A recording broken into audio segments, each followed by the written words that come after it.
de uno. Dígale que está a su lado. El mensaje de hoy se llama No hay propósito sin proceso. No hay propósito sin proceso. Ahora bien, en la actualidad vivimos, y escuchen muy bien, vivimos adictos. Fíjese la profundidad de esta palabra. Adictos a un sistema donde todo es inmediato. ¿Sí o no? La ciencia ha avanzado tanto que lo que hace 30 años parecía imposible, hoy es obsoleto y hasta anticuado. Antes, para poder estudiar de manera eficiente, no sé quién se acuerda de este modelo, se accedía a libros donde había que tirar páginas para la izquierda y tener muy buena comprensión lectora, lingüística. Si no, tocaba leer de nuevo y empezar otra vez. En otros casos, había quienes tenían tutores particulares que se aplicaban para enseñarle y asegurar que comprendieras los deberes, como dicen acá. Algunos, no tan afortunados, su tutor particular era o su madre o su padre, con un plus que mantenía al lado de la mesa. O era la chancla o era la correa. Ya su nombre. Aplicando métodos tan retrógrados, infundiendo el miedo. ¿Sí o no? ¿Sí o no? Ese era el psicólogo anteriormente. Creo que ayudaba mucho más rápido a veces. Te reseteaba. Por ejemplo, Deja de fallar. comenzaba el psicólogo de aquella época. Vamos a hacerle caso a la mala ley. El psicólogo que ya comenzaba, 2 por 2. No había respuesta. 2 por 2.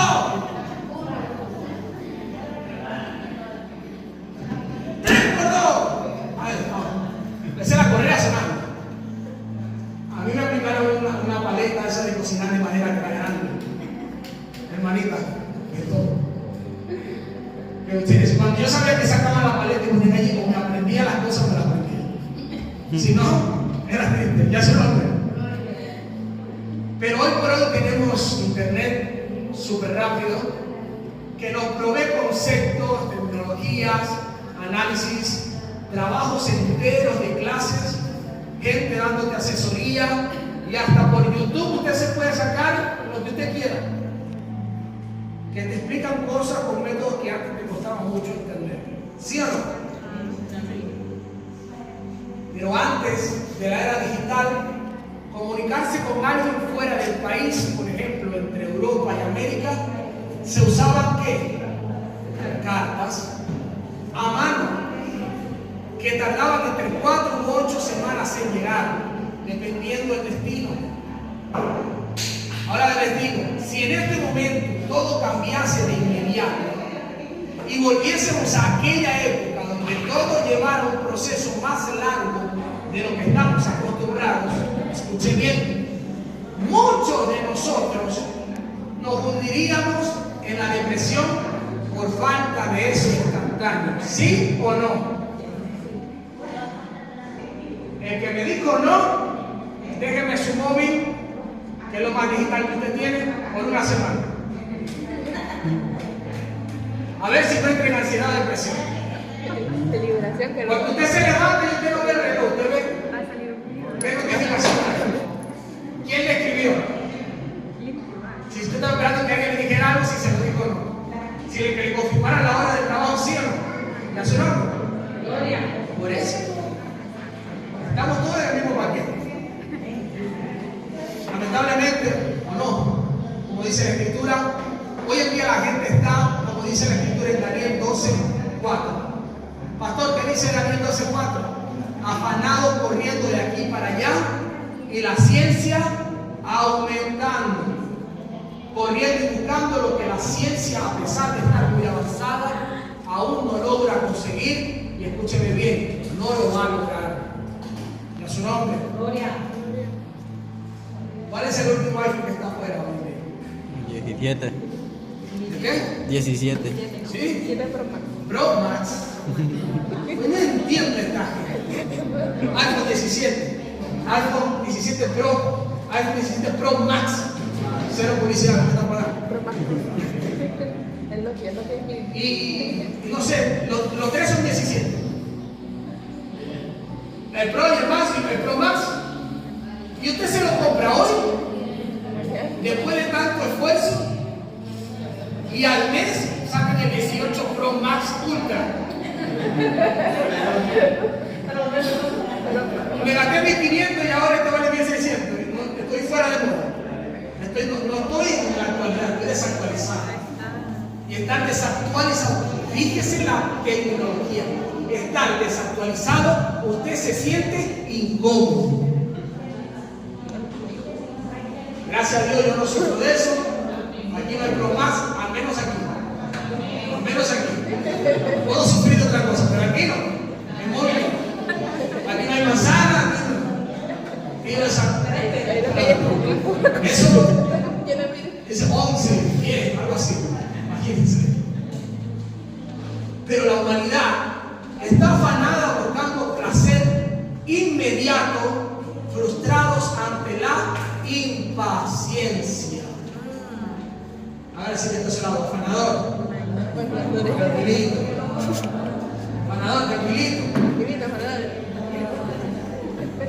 Escúchame bien, todo, pero absolutamente todo en esta generación lo quieren sin esfuerzo.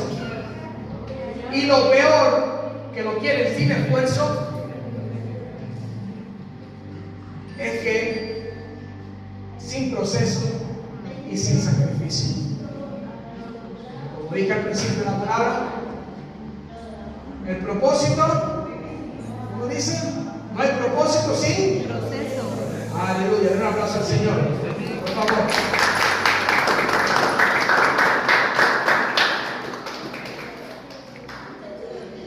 Ahora bien, el Señor Jesucristo nos demuestra en su palabra que todo en esta vida tiene un propósito y que dicho propósito conlleva un proceso. Pero dicho proceso, escúchame bien, dicho proceso o se vuelve una bendición o la transformamos en un desierto perpetuo. ¿Aló? O el proceso se vuelve bendición o lo transformamos en desierto perpetuo. Les voy a demostrar en esta mañana que la vida de Jesús es el mejor ejemplo para poder abordar los procesos hacia el propósito de cada una de nuestras vidas. Le pregunto, ¿cómo empieza la vida de Jesús? Vamos a Mateo 1:18. Y activos en esa Biblia, si la tienen en el móvil más rápido, ven que hay que estar actualizado, porque a veces con papel no entregamos, no entramos y no vamos rápido. Usted busca en Google y pin. Mateo 1:18. Lo tenga, me diga a mí, por favor.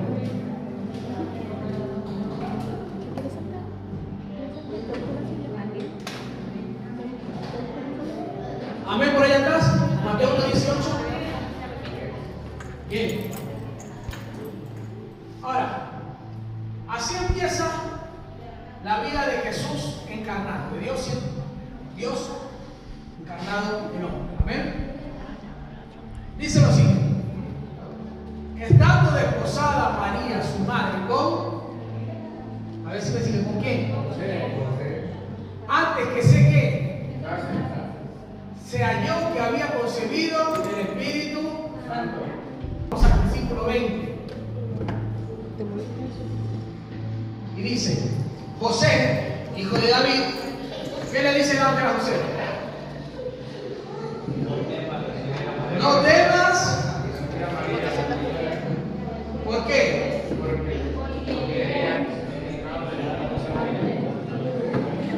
Ahora se lo leo yo para que usted me entienda. Es lo que está pasando, ese ángel que se le mostró a José en una noche y le dijo eso: José, hijo de David, no temas recibir a María como mujer, porque lo que en ella es engendrado del Espíritu Santo es.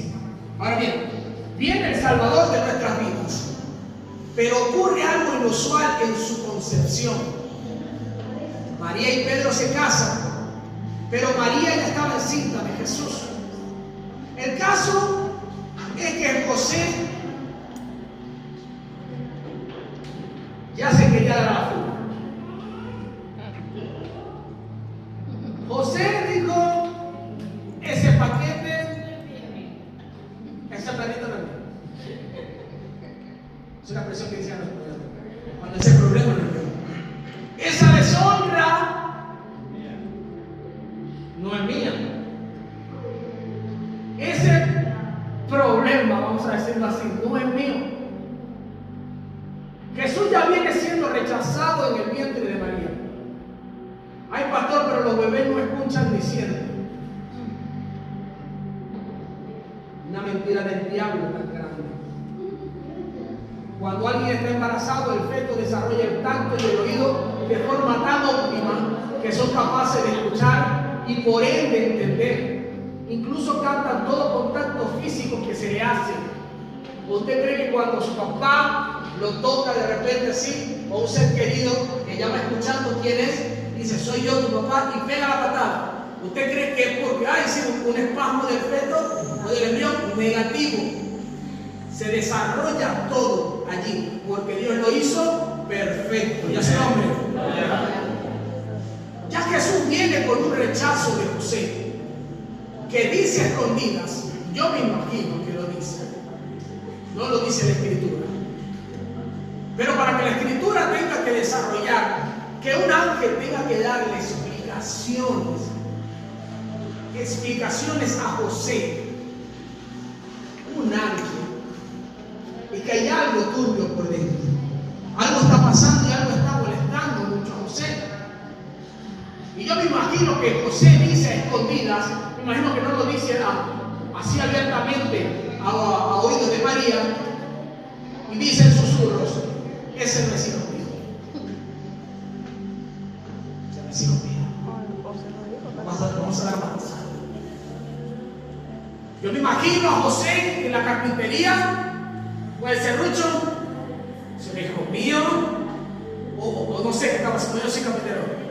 Un hijo bastardo, un hijo, ese cuerno, ese tal, ¿sí o no? Vamos a hacer, no, dejémoslo espiritual. El que camina por las aguas está allá arriba. Si alguien camina aquí por las aguas y me dice que esto no sería real, se puede tranquilo. Vamos a entrar en contexto. ¿Es posible, factible que pase esto en la mente de un hombre que se suponía debía casarse con alguien virgen y que no se había manifestado nunca una concepción de parte divina, y que le venga con ese show? No es que es Dios. Dios no había pasado nunca, solo iba a poder pasar con Jesús. ¿Qué conflicto podía haber pasado? ¿Dónde están los hombres? Levanta la mano. ¿Qué conflicto puede pasar? Seamos sinceros. Usted se casa y después se ve que hay un paquete ahí dentro y que es suyo. Señores, yo le he sacado la mano para entrar al pueblo de ustedes de Vietnam. Esa es la costumbre de aquel entonces. Y no se hizo esa costumbre.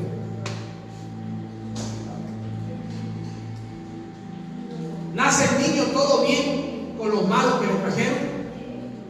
Pero ahora fíjense, a Jesús, a José y María les toca ser inmigrantes. Mateo 2:13. No me cierre la Biblia.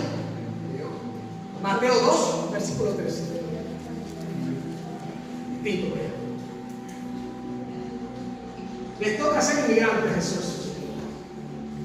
Dice, después que partieron ellos, los magos, he aquí un ángel del Señor apareció en sueños a José y dijo, levántate, toma al niño y a su madre y huye a donde, y permanece allá hasta que yo te diga, porque acontecerá que Herodes buscará al niño para...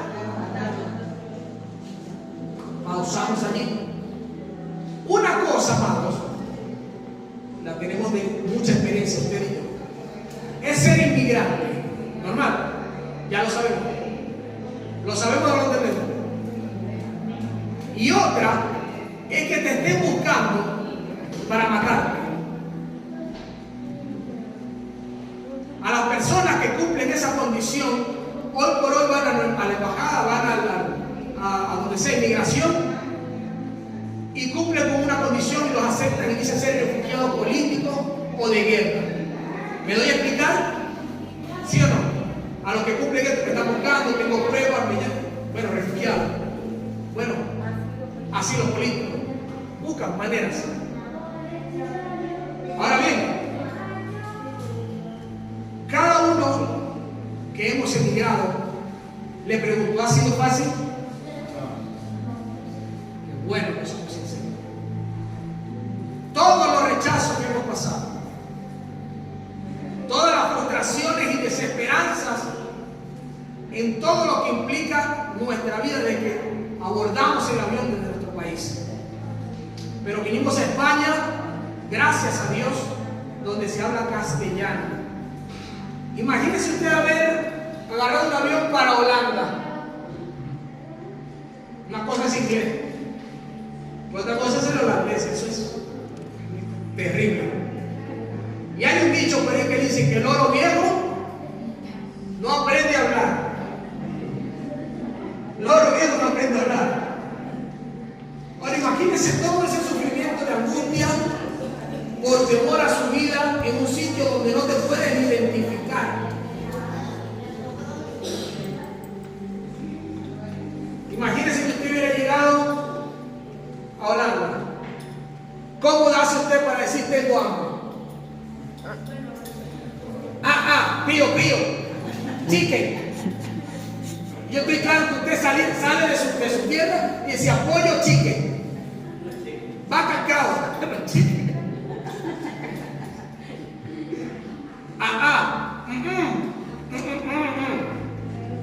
O sea, te vuelves mudo de repente. ¿No qué? No, chicken. No, chicken. Imagínate que en lugar de aquí de Valencia o de Madrid o Barcelona, donde hayas comenzado, hubieras comenzado en otra tierra, una lengua extraña. Añádele a ese problema todo el proceso que ha pasado aquí. Sería mucho peor. Ya su nombre. Así mismo le pasó a Jesús, a José y a María. Ay, pastor, pero Jesús tuvo un proceso fuerte. No fue nada fácil. ¿Y sabe qué? Apenas llevas días de nacido. A los 3 años aproximadamente de emigrar a Egipto, se devuelven a empezar de nuevo. Vamos a Mateo 2, 19 y 20. Mateo 2, 19 y 20.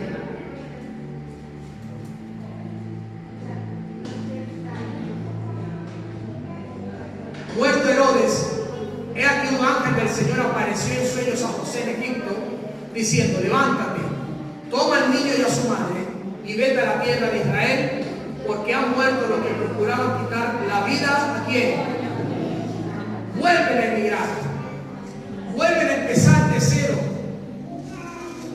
pero vuelven a empezar de nuevo. ¿Sabe con qué? Con fantasmas del pasado. Pastor, ¿cuáles son estos fantasmas del pasado? Aquellos que no olvidan que la esposa de José estaba embarazada de la concepción. Se murieron, pero los chismosos del barrio. ¿Usted cree que acaso los dichos que dicen por allí, hierba mala y duran 90, 97 años, 98? Y podrán no caminar ni moverse, pero la lengua activa, esa fue ya su nombre. Fantasmas que no olvidan ese proceso, con comentarios que dibujan un aparente fracaso en la vida de José y María, porque volver a empezar de cero cuando tú sales supuestamente a mejor vida y te devuelves, ¿cómo te sentirías sin nada? Saliste sin nada. Si vas a volver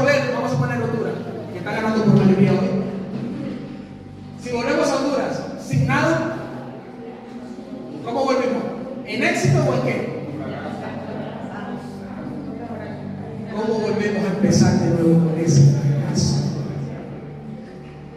Sin de locos. Ahora bien, pasan los años y vemos a Jesús en el templo a los 12. Después de la fiesta, Jesús se quedó en el templo sin que sus padres lo supieran. María y José lo buscaron durante 3 días y lo encontraron sentado entre los maestros, escuchando y haciendo preguntas. Vamos a Lucas 2:47.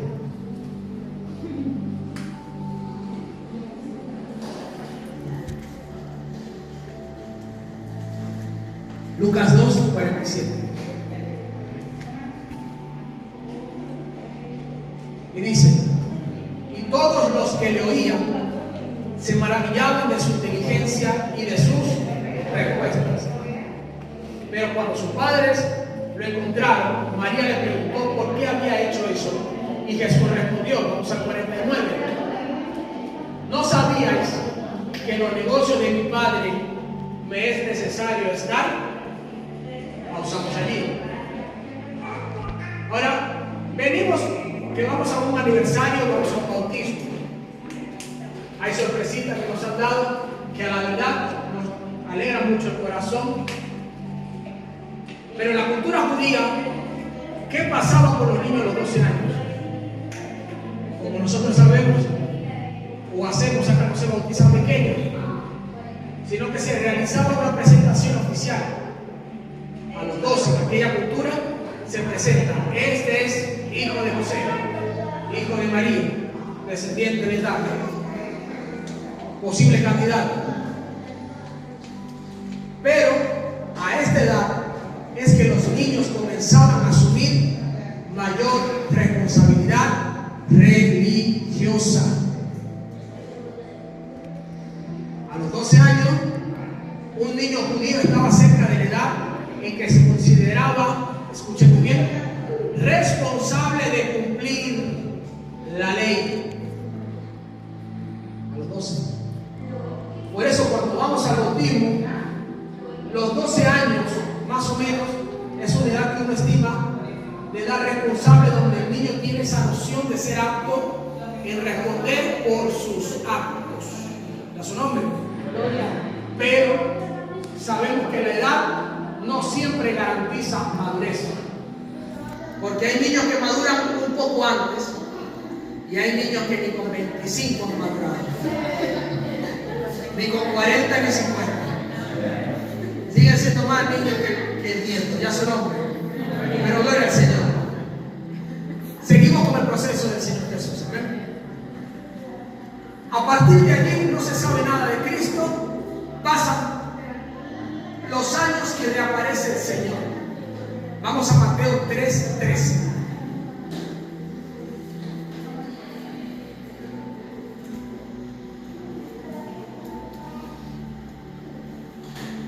Mateo 3:13.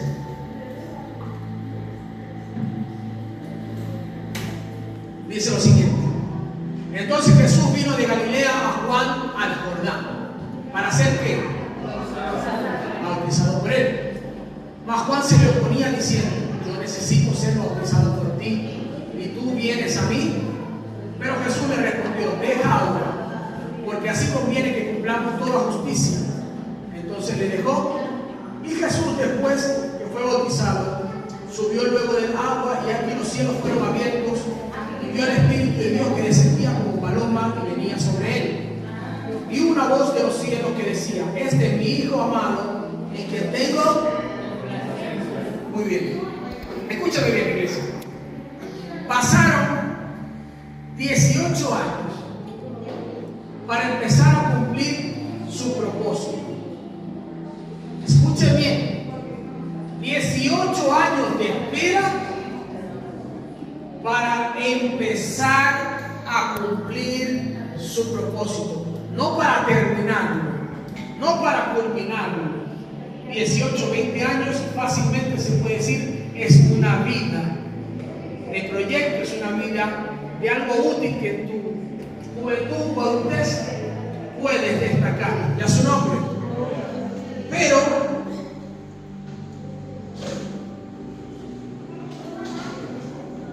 le pregunto, Señor? ¿Sí o no? Jesús sabía que era el Hijo de Dios. Jesús sabía toda la grandeza de donde Él venía. Y aún así tuvo que esperar 30 años para empezar a cumplir un propósito y no tan deseable propósito.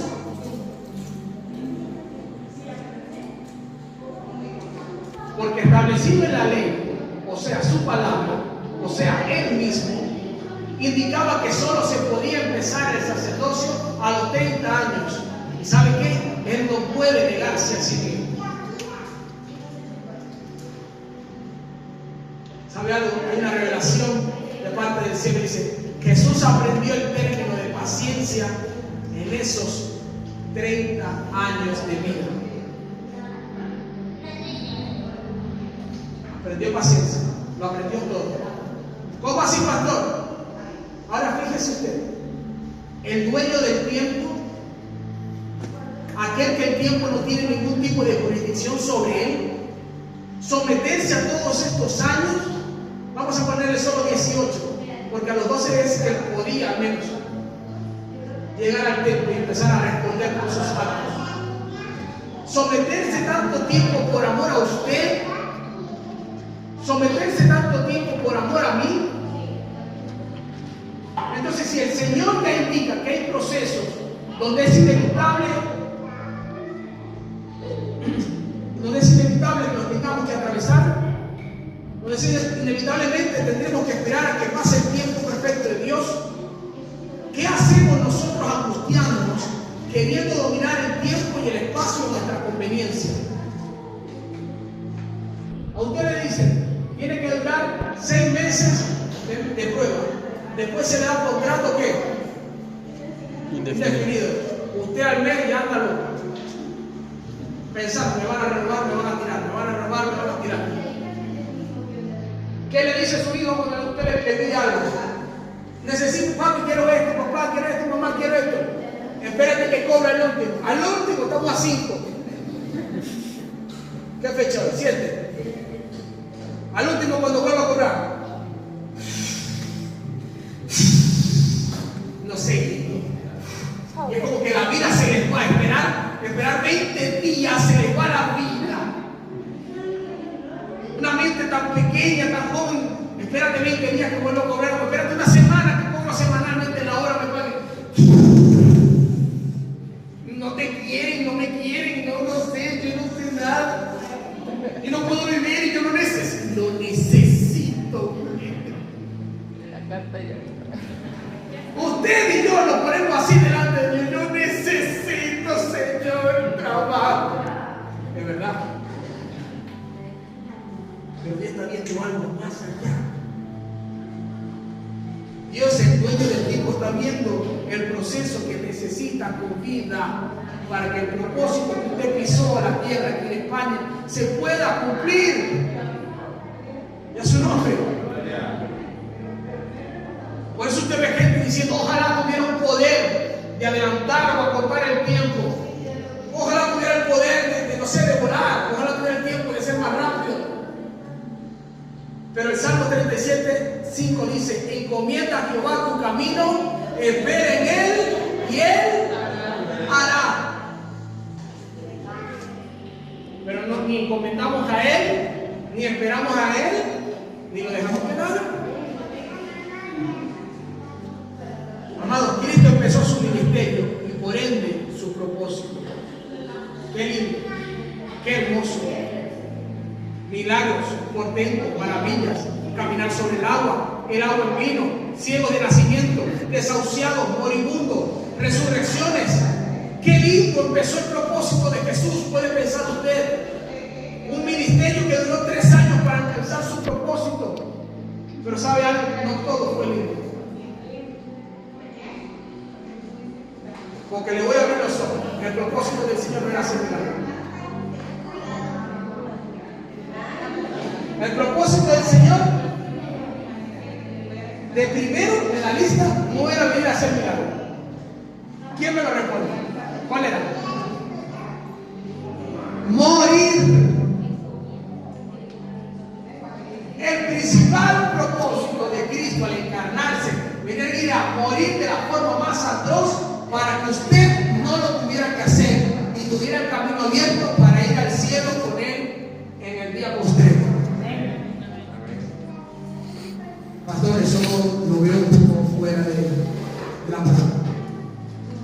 Contextualicemos. ¿Acaso la Biblia no dice, esto tirándolo por otro lado, no me desvíen, no se desvíen? Es mejor sacar tu ojo y entrar al cielo sin un ojo que con los dos entrar al infierno. Parafraseando, eso está en otra definición, en otra enseñanza, pero lo quiero traer a vuelta aquí. ¿Qué es mejor? ¿El ciego de nacimiento que Dios sanó llegará al cielo ciego o llegará al cielo bien? No sé si me estoy enredando. Imagínate que lo sanó, pero lo sanó y llegó viendo, pero no al cielo. Llegó viendo el infierno. ¿De qué vale tanto milagro? Necesario para el Señor y para usted y para mí. Sí. Pero Dios no quiere que recibas un milagro y a los 70, 80, 90, 100 años te mueras y vayas a perecer. El propósito inicial es que usted y yo volvamos a aquella eternidad de un día donde fuimos despojados por nuestra concupiscencia y pecado. Es el principal mensaje, la salvación de nuestra alma. Pero para llegar a aquello, el proceso fue terrible. No todo fue lindo. El primer año Jesucristo, habla así un poco coloquial, era una leyenda. Era el más famoso por toda la tierra. Todos querían algo de él. Todos anhelaban estar un instante cerca de él. El segundo año ya la fama se le tuerce, no se le acaba, es distinto. La fama se le tuerce y empieza la envidia, empieza el egoísmo y se empieza a sembrar discordia en sus pueblos. Porque lamentablemente el pueblo solo quería el milagro, solo el pueblo quería la provisión. Y si no la obtenían de Cristo, pues Jesús se convertía en el malo de la película. El otro día vi una anécdota de una persona, no digo su nombre porque prefiero guardar su testimonio, que decía: ¿quieres saber cómo es en realidad una persona? Obsérvala cuando ya no necesites nada de ti. ¿Cómo te trata? Allí es la verdadera relación que tiene esa persona contigo. Ya su nombre. Si ya la gente no recibía nada de Cristo, pues esto no es ningún Dios. Este ya no es el rey. Este ya no es el que venía. Este no era el hijo de David. Porque el pueblo solo quería milagro. El pueblo solo quería provisión. Sea de quien sea. Y es lo más triste. Sea de quien sea. A la gente no le empezó a gustar que Jesús le dijese la verdad de su comportamiento y de su manera de vivir. A la gente ya empezó a incomodarle cuando en lugar de decir de tal manera amó Dios al mundo, cuando empezó a decir vete y no peques más. Porque si usted detalla la expresión vete, yo me imagino los ojos de Jesús al vete, como cuando usted le da una instrucción a un niño. Última vez. Pero con la copa. Vete y no peques más. ¿Dónde está la mano? La misericordia. ¿Y dónde está todo lo bonito? Ya no era tan bonito el proceso de Jesús que hasta haciendo milagros lo querían matar. ¿Usted se puede creer esto? ¿Cuánto vale la vida de un hombre? Pregunto. ¿100 cerdos? ¿500 vacas? 500 vacas la primera. Ojo. El Señor Jesucristo libera al endemoniado gadareno y en lugar de los que estaban en el pueblo siendo atosigados, vienen a matar a Jesús porque sanó a este.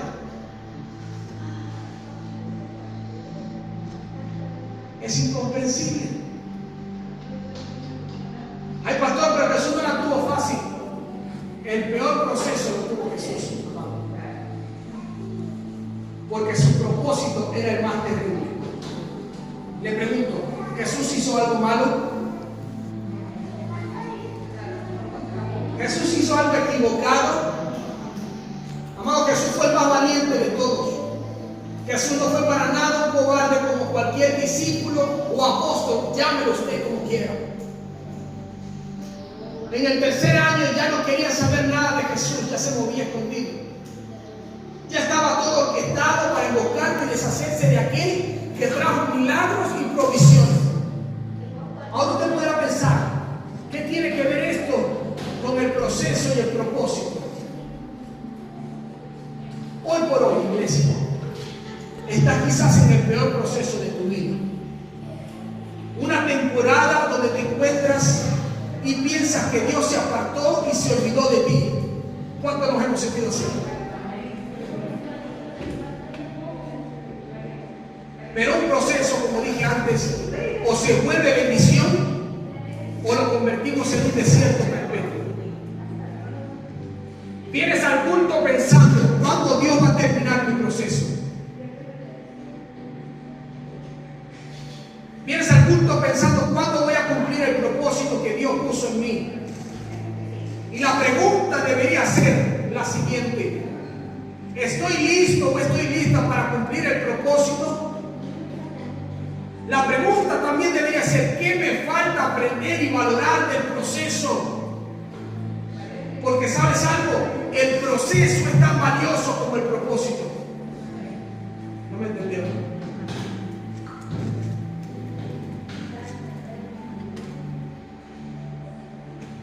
Por ahí hay personas que hablan y dicen, lo único que responsabilidad que tiene el padre es comida, criar y que tengan una carrera. Ya con eso está listo. Enfóquese que tenga educación y listo, ya está. Me parece total desagrado. Para llegar a que sea un profesional, hay un proceso maravilloso. ¿A qué edad se puede graduar una persona? Depende de la carrera. 25, 26, 30 años. Pero todo el proceso para que su pequeño logre ser el profesional del mañana, ¿se lo va a perder? ¿O no lo va a valorar? El primer paso, el primer mamá, el primer papá. ¿Qué dijo primero, mamá o papá? Y la disputa que hay entre los padres. No vamos a valorar cuando tuvo fiebre, lo valoramos. No vamos a valorar el momento cuando estuvo susceptible. Mi papá y mamá tuvieron que trasnocharse por su pequeño. ¿No es valioso eso? Pero dicen, el fin no justifica los medios. Dice por allí. No sé cómo lo dicen el dicho. Dios me ha enseñado que el proceso es tan valioso como el propósito. Y lo vemos en nuestra descendencia. Porque papá, mamá al final de los días siempre se acordarán que su niño, ay, tú te hacías pipí incluso hasta los 10 años. Ay, a ti te gustaba comer esto antes de chiquito, ya después no comías nada. Papá o mamá desde aquí se recuerda incluso hasta el primer mes de nacido del niño, del primer día, de quién fue la primera sonrisa, de quién fue el primer abrazo, de la primera carcajada, y a su nombre. Aprobar el proceso es tan importante como cumplir tu propósito. Cumple tu propósito, pero si en el proceso no lo superaste, no lo probaste, vas a vivir en frustraciones y dramas constantes. Porque en el proceso está Cristo. En el proceso te dejó papá, en el proceso te dejó mamá, en el proceso te dejó el familiar de sangre, en el proceso te traicionaron, en el proceso no hubo amigos, en el proceso no hubo amigas, en el proceso, ¿saben quién siempre estuvo? Cristo. Cristo Jesús siempre estuvo en el proceso. Nadie más hoy.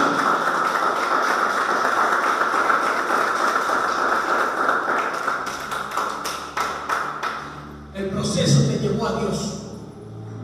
El proceso, como dice la palabra, ha producido en ti paciencia, ha producido en ti paz, ha producido en ti fe, sin la cual es imposible agradar a Dios. El proceso, amado hermano, te llevó a prepararte para un propósito destinado para ti desde antes de la fundación del mundo. ¿Usted cree que lo que usted está haciendo hoy en día es así al azar? Dios ya tiene su vida escrita en un rollo personalizado con usted. El proceso te llevó a Dios cuando todos te abandonaron. El proceso te llevó a confiar en Dios cuando todos te traicionaron. El proceso te mantiene humilde, recordándote que todo lo que tienes, todo lo que tendrás, siempre será y ha sido gracias a Dios. No se puede hablar de propósito sin darle el valor al proceso.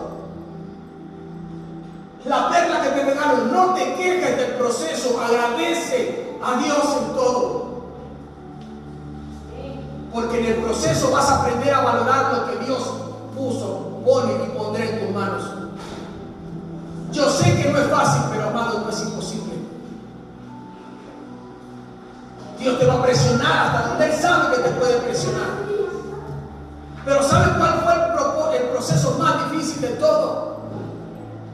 El de Cristo. ¿Sabes lo que es saber que fuiste destinado para morir y para sufrir? Lo dije antes, el propósito no era venir a hacer milagro, ni a darte pan, ni pescado. Su propósito no era entretenerte con el agua y el vino. Su propósito desde que nació era morir. Amado, Cristo no empezó a sufrir a los 30 años cuando inició su ministerio. Cristo empezó a sufrir desde su concepción y ya lo hemos leído. Ahora le digo a usted, ¿usted vio a Cristo quejándose de su proceso? ¿Usted vio a Cristo quejándose del proceso? ¿Usted vio a Cristo renegando de que hizo mucho y lo traicionaron? ¿Usted vio a Cristo quejarse de usted y de mí cuando usted y yo hemos fallado? ¿Sabe lo que yo sí vi en la Escritura? Cuando lo están matando y Cristo le dice al Padre, Padre, perdónalos.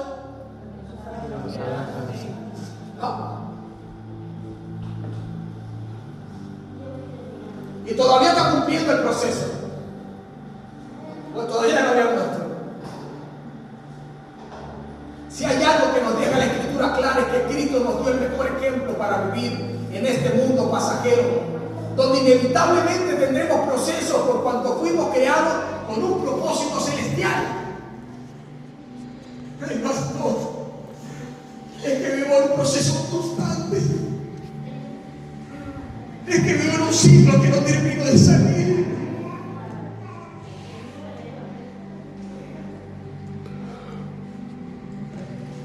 Y el ciclo ya lleva más de 18 años. Y tiene 50 y el ciclo está aquí.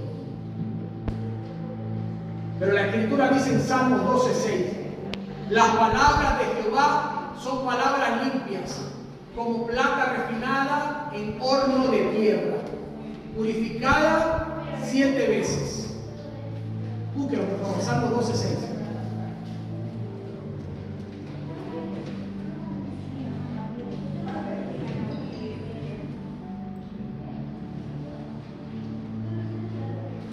Si lo tienen, díganme, por favor.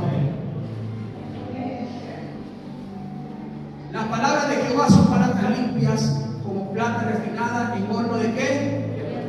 Purificado ¿cuántas veces?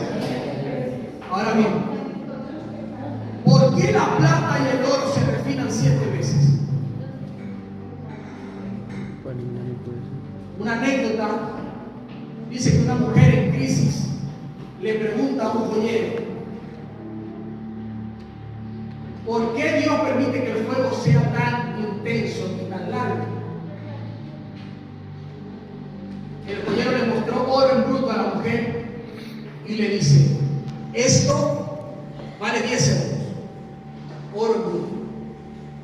Pero mira, le puso el fuego la primera vez y le quitó la tierra. Le puso fuego la segunda vez y le quitó las piedras que estaban escondidas. Le puso fuego la tercera vez y le quitó los minerales comunes. Le puso fuego la cuarta vez y aparecen impurezas ocultas y logra quitarse solo por el fuego. Le puso fuego la quinta vez y desaparecieron los defectos microscópicos que dañaban la esencia del oro. Le puso fuego por sexta vez y había una última resistencia de minerales que se encontraban en lo más profundo del mineral, de este oro. Le puso fuego la séptima vez y encontró perfección y le dice el joyero: ahora este trozo de oro, pasado el proceso de 7 veces de fuego, ya no vale 10 euros, sino que vale 1000. ¿Qué cambió? Le pregunto, ¿qué cambió? Este fuego quitó todo lo que no era. ¿Quién lo dijo? Quitó todo lo que no era oro.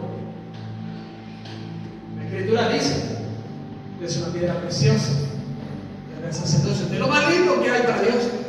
¿Sí o no? Pero nosotros somos corruptibles. Este fuego quitó todo lo que no era oro. Y le dice el joyero: ¿sabe cómo sé que ya está listo? Le dice a la mujer: no lo sé. Y el joyero se acerca con la placa de oro, se la muestra en su cara y le dice: cuando ves tu reflejo en él.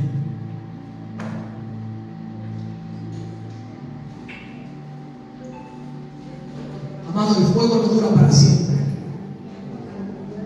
Y solo hasta que seas oro puro. Dios no va a detener su proceso de 7 veces en horno. ¿De qué? De fuego. De tierra. ¿Nosotros de qué somos formados? En este horno de tierra se tiene que purificar todo. Lo que aquí dentro vale ese oro que es tu corazón. Porque al polvo eres. El espíritu vuelve a Dios que lo dio. Y tu alma es la esencia de tu corazón, la que se tiene que purificar 7 veces más, hasta que pueda reflejar la esencia de Cristo en ti. O viene el diablo por tu cuerpo, viene el diablo por tu espíritu, viene por tu alma, que es la que al final o va al castigo eterno o va al cielo con él. Punto. Y a su nombre. Cada grado de calor tiene un propósito. ¿Qué dice 1 Pedro 1:7?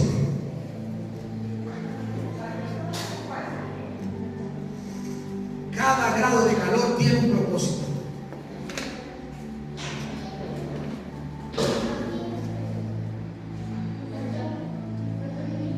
Amén. Dice: para que sometida a prueba vuestra fe, mucho más preciosa que ¿qué? El cual, aunque perecedero, se prueba con fuego, sea ya en alabanza, gloria y honra cuando sea manifestado ¿quién? Por eso el proceso de Cristo hacia la cruz fue indescriptible, pero avanzó. Y como dice la Escritura, y estando en condición de hombre, se humilló a sí mismo, haciéndose obediente hasta la muerte. ¿Y muerte de qué? Escúchame, con esto quiero cerrar. Quien se pudo haber rendido, no se rindió. Quien pudo haber renunciado, no renunció. Quien pudo habernos dejado nuestra suerte, no lo hizo. Ese es Jesús. llegó hasta lo último para poder decirte con toda autoridad, con todos los galones, con toda certeza y seguridad: en el mundo tendréis aflicción, pero confiad, yo he vencido al mundo. Él y solamente Él. Dale un aplauso a Él que ha vencido.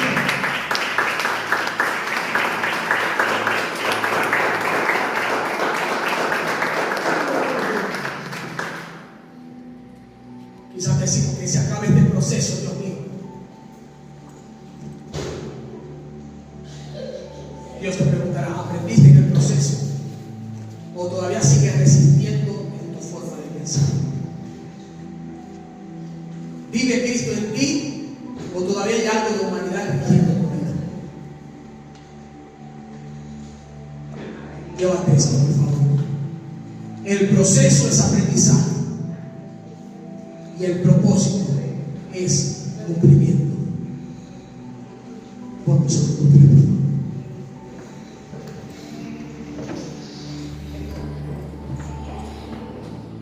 El proceso es aprendizaje y el propósito es cumplimiento.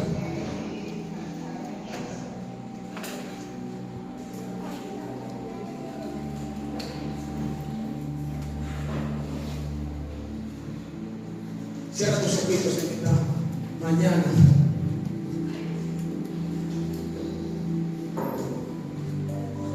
Quizás el proceso te ha dado golpes. El proceso te ha mantenido inerte durante mucho tiempo.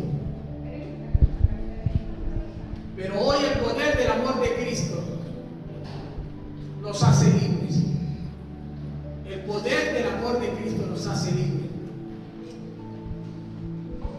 Su gracia, su favor, te dice: levántate.